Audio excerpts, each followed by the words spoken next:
Hey, First Assembly, this is Pastor Wes, and I want to welcome you to Wednesday Word.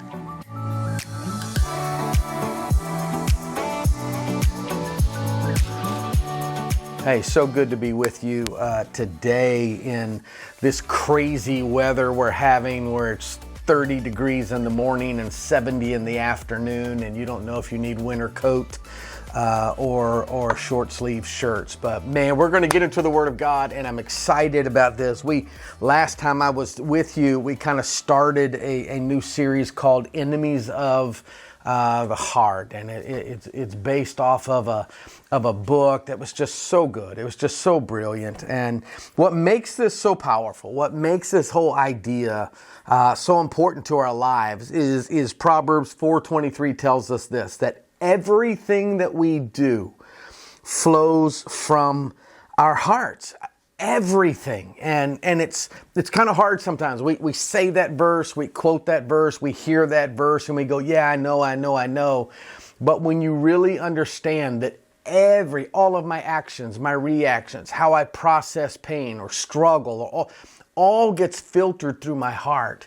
Man, your heart is a big deal. And what's so challenging about this is that life can be really hard on your heart, right? That we can go through things that damage our hearts, that make it hard, that make it wounded, that then create a cause and reaction to how I treat other people and other things and other situations. And we can have bad experiences that impact the way that we live. All of a sudden fear is leading us in certain areas of our lives. And these things sometimes can linger. And, it's very possible today, I think, to be a grown adult, functioning adult that still has carried pain from our childhood into our moment, and it affects our relationships and how I handle emotions and how I handle stress and how I handle things, because all of this stuff we carry in our hearts, and our hearts affect everything, right? We normalize things, we adapt things,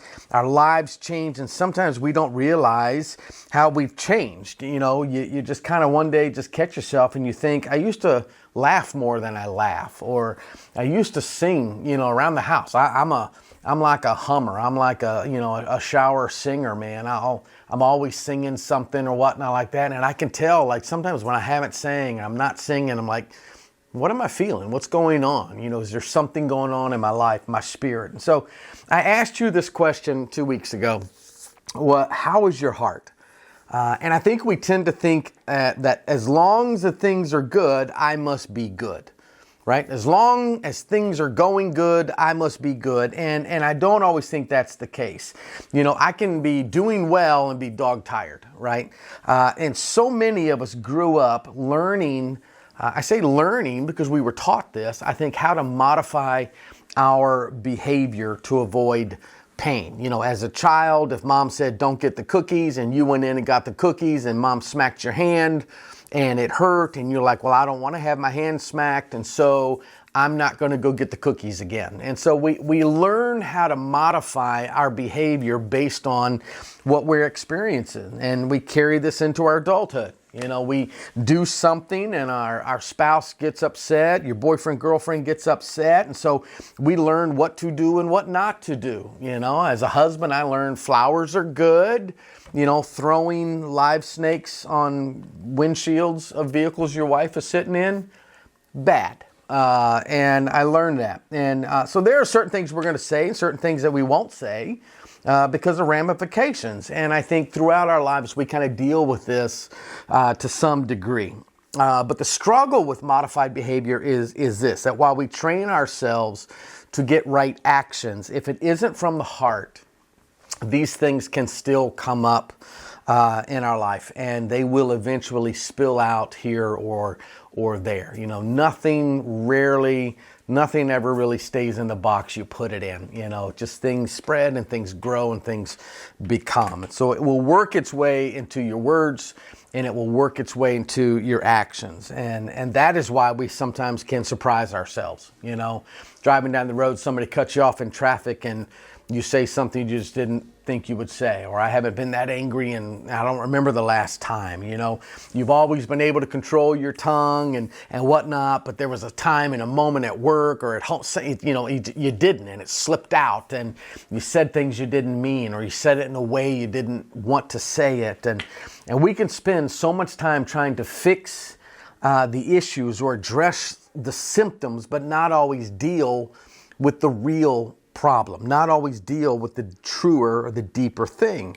You can't always look at somebody and see the real health of their hearts. People can look happy and be smiling and healthy on the outside, but internally be struggling and just kind of trying to get through day to day today. And you hear this on occasion of athletes in high school or college or whatnot. They were playing and just didn't know they had a heart condition and tragically pass away. I mean, you hear these stories and you just wouldn't think of someone that age and that good a shape or in that place in their life having a deeper, serious need. But yet it happens.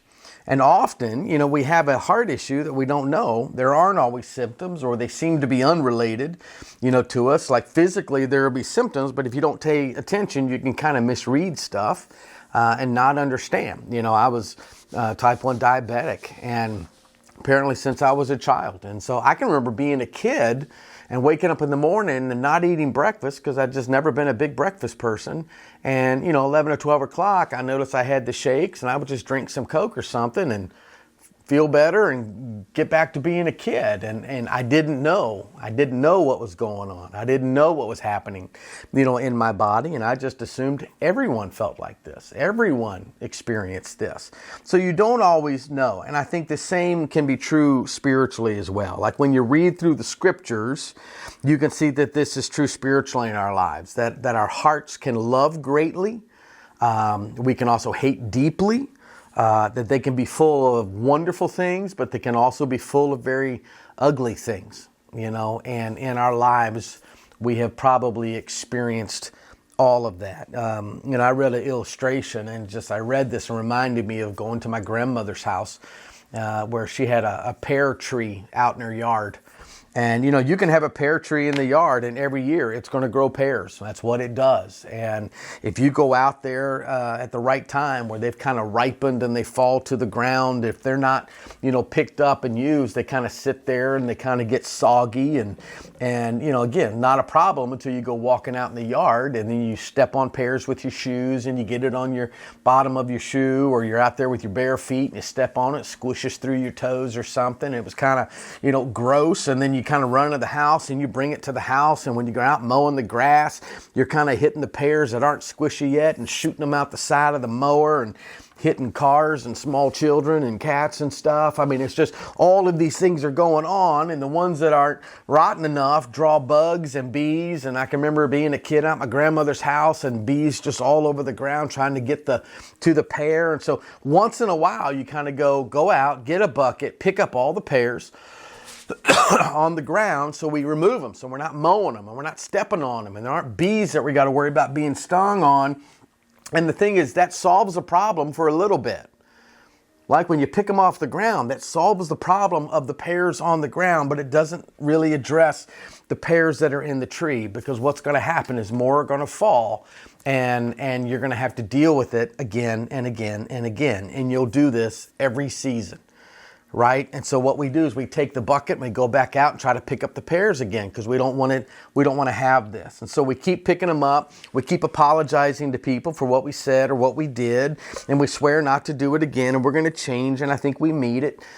But here's the thing. Pear trees grow pears. It's what they do, and they're going to continue to do that. And so the way to really deal with the issue is to remove the tree. You've got to get the stump, you got to get the roots, and you got to get the whole thing out. And so here's the thing, none of us are surprised that a pear tree grows pears. It doesn't grow apples, it doesn't grow bananas, it doesn't grow anything else. You know the source and you know what needs to be done, right? And so here's the question that we have to deal with. What is the source when you look at your life and times in your life that you have maybe responded less than you should have, or said things you wish you hadn't said, or done things you wish you hadn't done. What is the source of your questionable behavior or your hurtful words or the actions that were done by your hands? Like, what is the source of that? What are the things that you feel the need to go and pick up and apologize for, but they keep coming back? Or the thing that you kind of go, listen, I've been this way my whole life, and so other people now need to adjust to what you say and do and how you act in your your good moments or your bad moments. And what if the issue isn't just try harder? I just got to have more control. I just got to do it better. If it was just try harder, I can't help but think that we would have done that by now. Like, we could have fixed it and we would have done it by now. And I think of all of us have had a moment that we did or said something that maybe even surprised us. Like, you just got angrier than you thought. You just said things that, man, it surprised you what came out of your mouth in those moments. That's not me. It's just not me to be that angry. It's not me to be that mean. It's not me to be that spiteful. But my answer to that is, yeah, it is. Yeah, it is. I mean, if that's what came out of your mouth, that's what came out of your mouth. If that's what you said in that moment, in that emotion, that is what you felt. And I think it was. But the key thing is this: the outburst that you think is an exception, and it's true to the point that most of the time we control it better, but it wasn't an exception. It was a reflection of something that's going on in your hearts. And so we all have grown up really good at kind of covering our hearts. I didn't mean it, and I'm sorry. I didn't mean to say it out loud is what we really mean. But we have to take responsibility for our hearts, okay?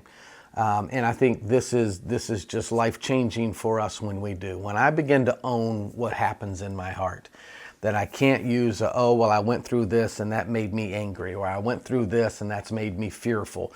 When I start saying, I can't give my heart to those things and I need God to change my heart, there's something powerful that happens in our lives, and there's a lot of freedom. You say, Pastor, I know normally I'm really good at biting my tongue, but man, that one slipped out. And I don't think it slipped out. I think it was there. I think it was you, and that's what you felt. Back in 1997, Jim Carrey, an actor, hysterical actor, did a movie called Liar, Liar. And he's a lawyer. He's a pathological liar. And his son, for his birthday wish was that Dad had to tell the truth. And the whole movie is him going through this court case on that day that his son made a birthday wish that came true, and Dad could not, lie. And so for a full day, his thoughts were just completely exposed. He couldn't fudge anything. He couldn't massage the truth at all. He was just honest, couldn't stretch the truth, tell a lie. And to watch him try to be a lawyer and talk to the judge and interview people and whatnot was absolutely hysterical. And so I want to ask you, though, it just kind of made me think, what would your day be like if all your filters were removed? Like, how would you talk? What are the things you would say? What would you think? Like, if all the filters were removed from your mouth, from your heart, what would your day be like? And would it cause you to maybe finally, or in an honest way, realize that there are some things in my life I have to address? That maybe the anger that I show all the time isn't because of situations or circumstances. It's because that's what's in my heart, right? The sharp tongue that you speak people with, is rooted in something more real. That it's not always about, well, if they hadn't done that, then I wouldn't have said.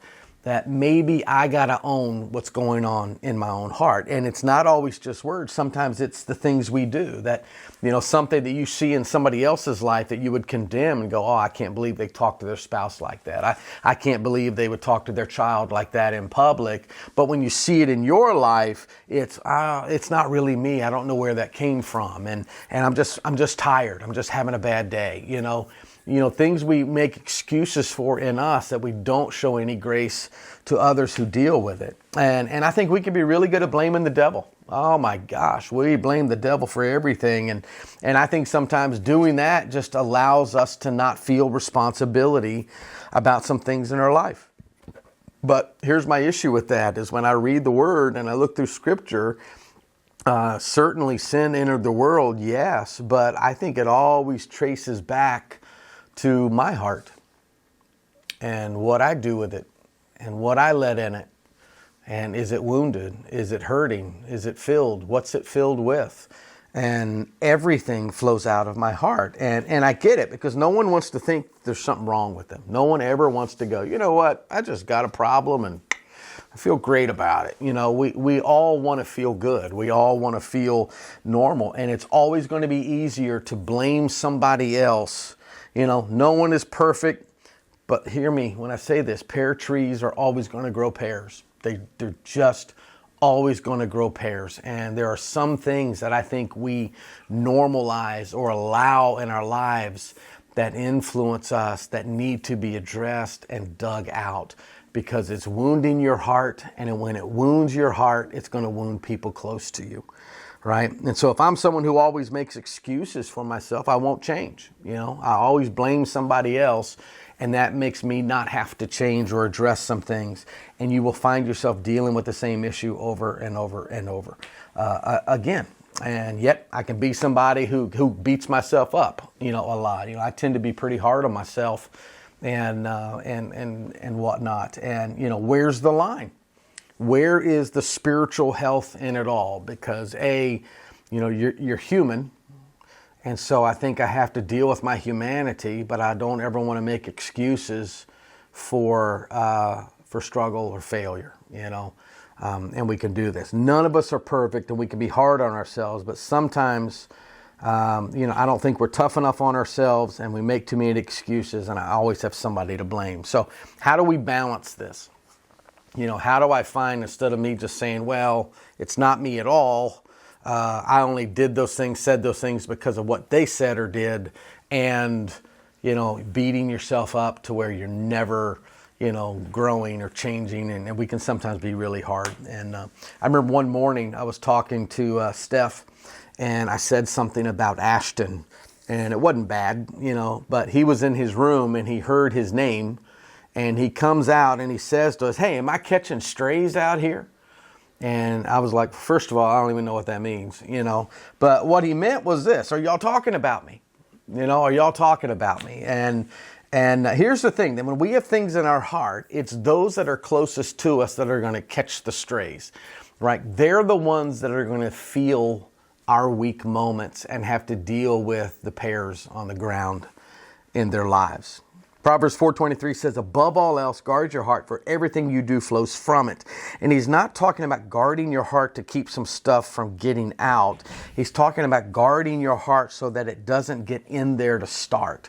Because it's the people that you let your guard down around, probably not going to happen with somebody you just met, but it's your spouse, it's your kid, it's your close friends.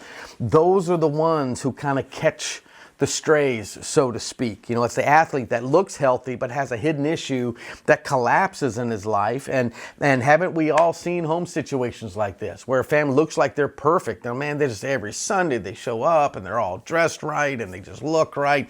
And then you find out, hey, that was just an image. That there's some real stuff going on. And I think this is true for everybody. Bill Hybel once said that the greatest gift that you'll ever give anybody is a physically, spiritually, emotionally healthy you.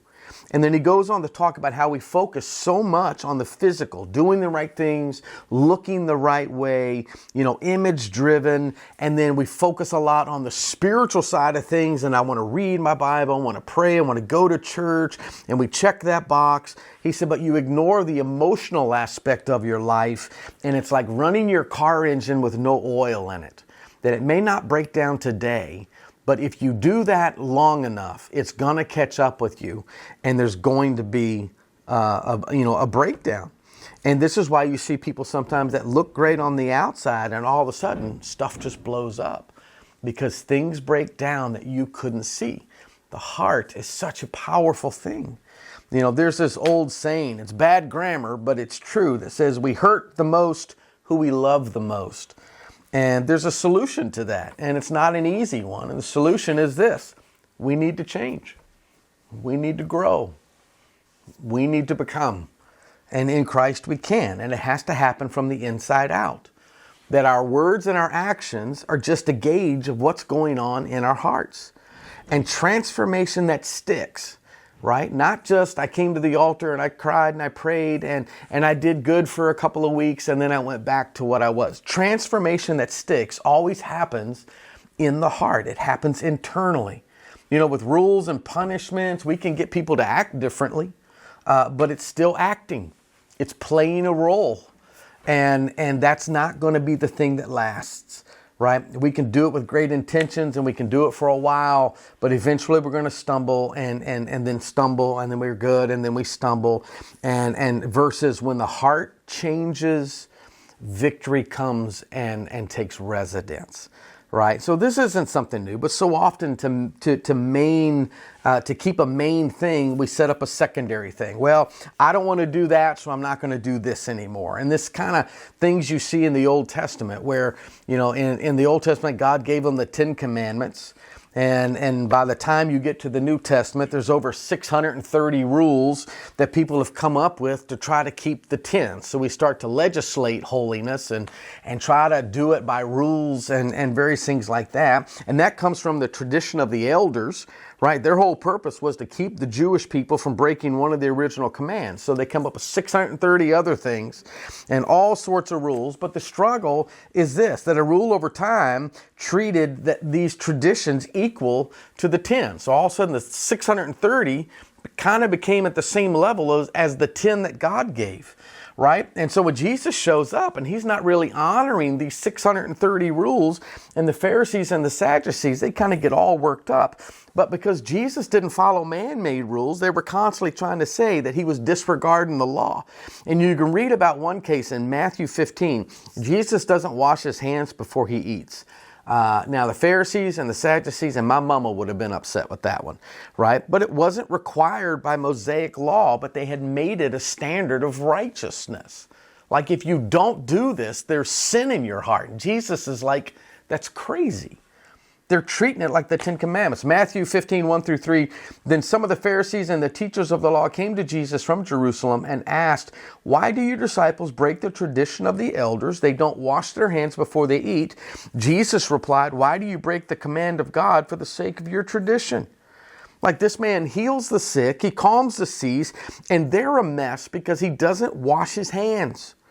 And Jesus throws it right back in their face, and he accuses them of breaking God's law in order to keep man-made rules. He calls them hypocrites, and he says that they nullify the word of God for their own sake and their own rules. And then he addresses the cleanliness of man that they were so concerned about. He says in verses 17 and 18 of Matthew chapter 15, "Don't you see that whatever enters the mouth and goes into the stomach, then out of the body? But the things that come out of a person's mouth come from the heart, and these defile them." Jesus tells them God is less concerned with what goes in your mouth, and he's more concerned with what comes out of it. Because the things that come out of a person's mouth from the heart, everything flows from the heart. That what comes out is a reflection of what is in there. Things that I said in anger, things that I said in frustration, things that I don't want to claim, that I just want to say, well, I don't know where that came from. Jesus goes on and he says, it's not even always about what you say, it's about what you do. He says in verse 19 and 20, "For out of the heart come evil thoughts and murder and adultery and sexual immorality and theft and false testimony and slander. These are what defile a person, but eating with unwashed hands does not defile them." And the roots of all of these things are in the heart. You see, we tend to stress behavior so often, but we don't ever ask, how's your heart doing? Because your behavior gets off, hopefully. I hope that we're close enough to people that someone can pull us aside and say, "Hey, are you okay? You're saying this, you did that, are you all right? How's your heart?" Right? We learn to behave certain ways around certain people, but if we can address the heart, because all of our words and our behaviors flow from it, and the heart is the center of everything. And so whatever is good or bad in my heart will be heard and eventually seen. Like your heart won't let you hide forever. Have you ever been in a situation that people are being moved and felt nothing, and you kind of, you're in church and everybody's just worshiping. I mean, they're just like, and you're just like, I want to feel what they're feeling. Like, what are they feeling that I'm not feeling? And we say, oh, are you hard-hearted? Or someone says, man, that just really touched my heart. I mean, is that good or is that bad? I don't know. Well, here's what Jeremiah says about the heart. The prophet says, the heart is deceitful above all things and beyond cure. Who can understand it? And so I've said before, we've got to be students of ourselves, that we have to be willing to search our hearts. That's what David says, search my heart, O God. And the thing is, even if we begin to understand it some and seemingly don't always control it, maybe that is part of why we need to give our hearts to God. God, I've got anger. God, I've got fear. God, I'm just dealing with some past experiences that have shaped me. When I take my heart and I give it to God, I give God everything that's in it. And I let Him begin a work. And He doesn't just go and pick up the pears so I feel better for a couple of weeks. God goes and He begins to address the root. He begins to address the deeper thing. And He leads us into something better. He takes our heart of stone and He gives us a new heart. And you're a new creation in Him. So next time that we're together, we're going to talk about, how do I guard my heart? How do we keep it from letting sin in and hurt in? And we're going to address those things. And so I want to invite you to come back and join us for that. And I also want to invite you to come out on our Easter season. We're going to have a Good Friday service that runs from 6 to 7 o'clock. There's going to be a sunrise service at 7:30 on the front lawn at the front of the church. Breakfast following. And then we're going to have a 10:30 main service where we talk about our risen King. And I would love to have you come and join us and bring a friend. So make sure this week, First Assembly, tell somebody about Jesus.